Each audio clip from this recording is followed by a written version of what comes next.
Esta es Cher y Gregg Allman, una de las parejas más brillantes y turbulentas de los años 70. Su unión, la de una diva del pop y una estrella del rock sureño, fue tan impredecible como su música, y duró solo unos pocos años, dejando tras de sí un rastro de escándalos y éxitos. En 1941, antes de Pearl Harbor, estas chicas japonesas posan con una fotografía de Winston Churchill, bromean con sus iniciales WC, que en inglés es un eufemismo para el baño, lo que demuestra lo tensas que ya estaban las relaciones entre los países en aquel momento. En los años 70, Jungle Pam era una parte integral de las carreras de drag. Con atuendos reveladores, ayudaba a su compañero Jungle Jim en la salida, y su extravagante espectáculo atraía a multitudes de espectadores a las gradas, convirtiendo las carreras en un verdadero espectáculo. En septiembre de 1945, 4 meses después de la caída de Berlín, los trenes del metro ya circulaban por túneles parcialmente restaurados. Esta imagen, donde un tren avanza a través de las ruinas, es un vivo símbolo de la resiliencia de los berlineses y de su voluntad de reconstruir la ciudad. En los años 50, en los baños de señoras se podían encontrar estas máquinas expendedoras de perfume. Por unos pocos céntimos, cualquier mujer podía refrescar su aroma, eligiendo entre perfumes populares como Chanel o Taboo. Esta es Britney Spears en Tokio en 1999, en la cima de su fama. Entonces no era solo una cantante, sino un verdadero fenómeno mundial cuya música y estilo definieron toda una época. Esta es Elizabeth Taylor, su entonces esposo Eddie Fisher y su futuro esposo Richard Burton en el rodaje de Cleopatra en 1962. Fue en este set de filmación donde comenzó uno de los romances más sonados y escandalosos de la historia de Hollywood, que destruyó 2 matrimonios. Esta es Winona Ryder en 1986, justo antes de convertirse en una estrella. Aquí todavía no es un icono de la generación de los marginados, sino simplemente una tímida adolescente a punto de alcanzar la gran fama que le llegaría tras las películas Beetlejuice y Escuela de Jóvenes Asesinos. Este es John Lennon en el estudio Abbey Road en 1963, frente a un micrófono Telefunken U-47. Fue este legendario micrófono el que se utilizó para grabar las voces en la mayoría de los primeros álbumes de The Beatles, y su sonido cálido y rico se convirtió en parte de su sonido característico. El presidente Richard Nixon, un ávido jugador de bolos, organiza un torneo en la Casa Blanca. Le encantaba tanto este juego que construyó una pista de bolos en el sótano de la Casa Blanca, que todavía existe. En febrero de 1944, la reina Isabel inspecciona la tripulación de un bombardero Lancaster. Detrás del estricto protocolo y de los jóvenes rostros alineados se esconde una dura estadística.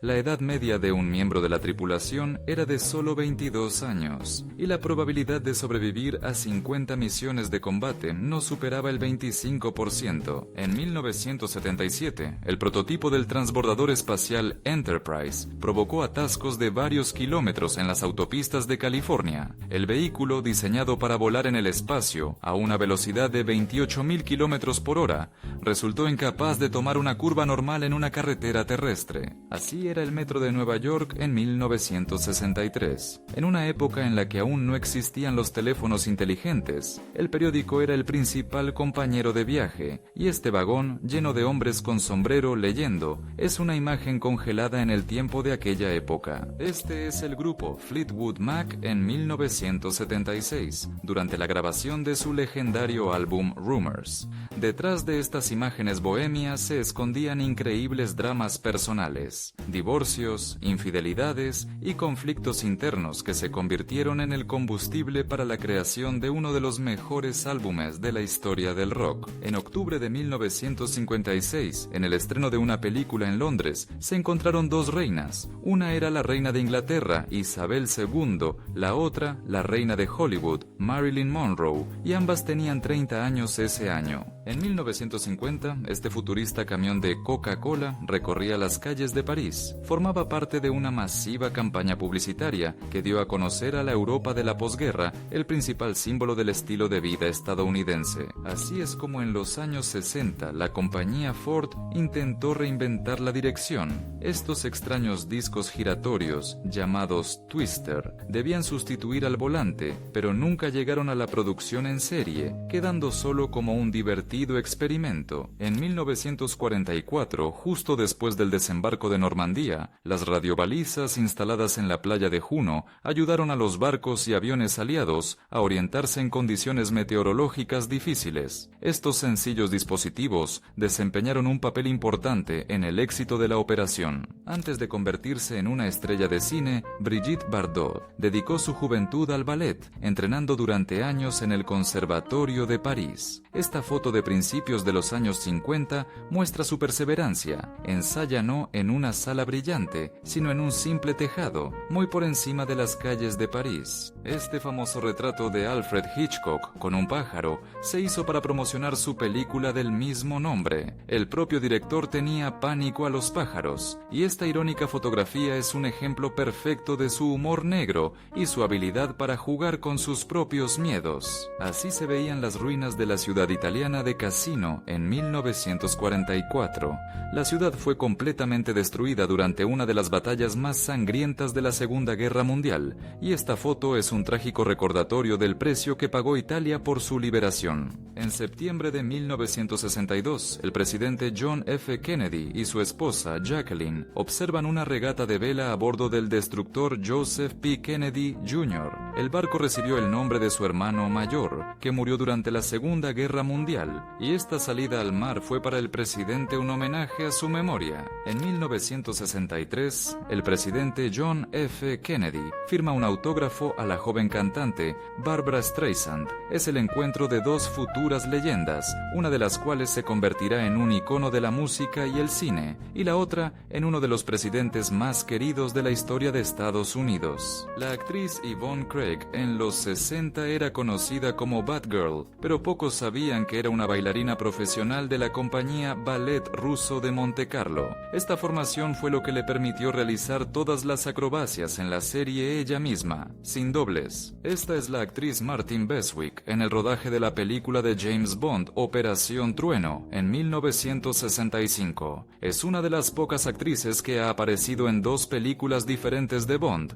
y en ambas ocasiones sus personajes fueron asesinados. Esta es Goldie Hawn en 1964, antes de convertirse en una estrella de la comedia. Detrás de esta imagen de chica ingenua y un poco despistada, se escondía un ingenio agudo y un talento que le reportarían un Oscar y el cariño del público. Así era uno de los primeros camiones de reparto de Coca-Cola en 1909. Estas primeras furgonetas de reparto, que todavía parecían carruajes, eran el símbolo de una nueva era en los negocios, cuando las marcas apenas comenzaban a conquistar América. En esta foto de 1961 aparecen Debbie Reynolds y su hija Carrie Fisher. Es un cálido momento familiar mucho antes de que Carrie se convirtiera en la princesa Leia, y décadas antes de su trágica muerte con un día de diferencia. En 1876, 10 años antes de la inauguración de la estatua, su antorcha fue exhibida en la Exposición Universal de Filadelfia.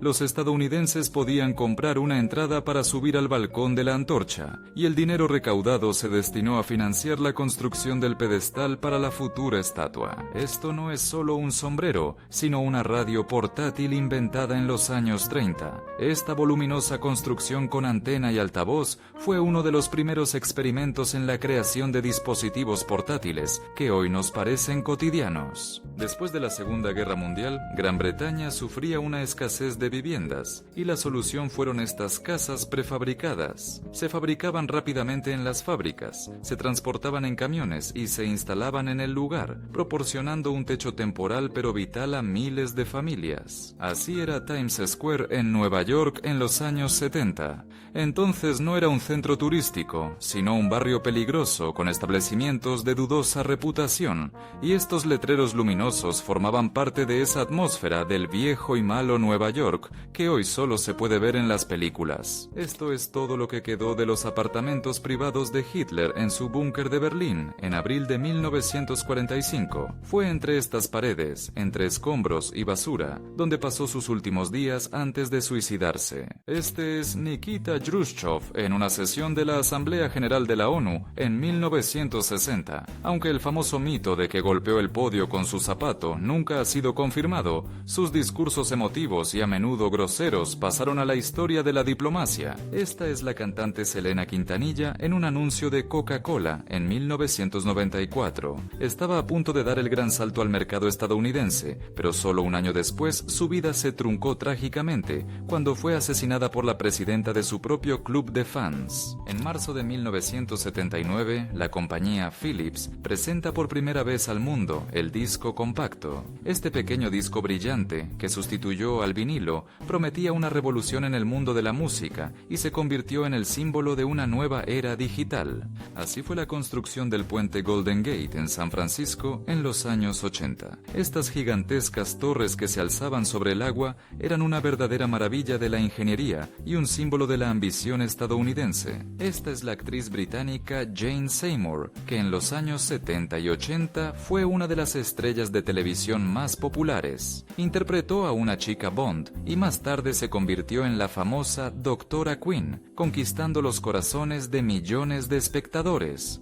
En 1944, en Londres, se encontraron el futuro autor de Charlie y la fábrica de chocolate, Roald Dahl, y su ídolo, Ernest Hemingway. Dahl era un joven piloto militar y espía, y Hemingway ya era una leyenda viva que, para sorpresa de Dahl, resultó ser muy amigable. Este retrato familiar de los Fonda, de 1963, muestra la fría tensión entre el padre y sus hijos. Henry Fonda era conocido por su carácter difícil, e incluso en las fotos de estudio se puede ver lo complicadas que eran sus relaciones con Jane y Peter. En 1968, el ingeniero Douglas Engelbart realizó una demostración que cambiaría el mundo para siempre. Fue ese día cuando mostró por primera vez en público el ratón de ordenador, la interfaz gráfica, los hipervínculos y la videoconferencia, prediciendo en esencia todo el mundo digital moderno. Así eran las calles de América en los años 50. Esta foto, llena de luz solar, coches de colores vivos y peatones despreocupados, es una imagen congelada en el tiempo de la prosperidad y el optimismo de la posguerra.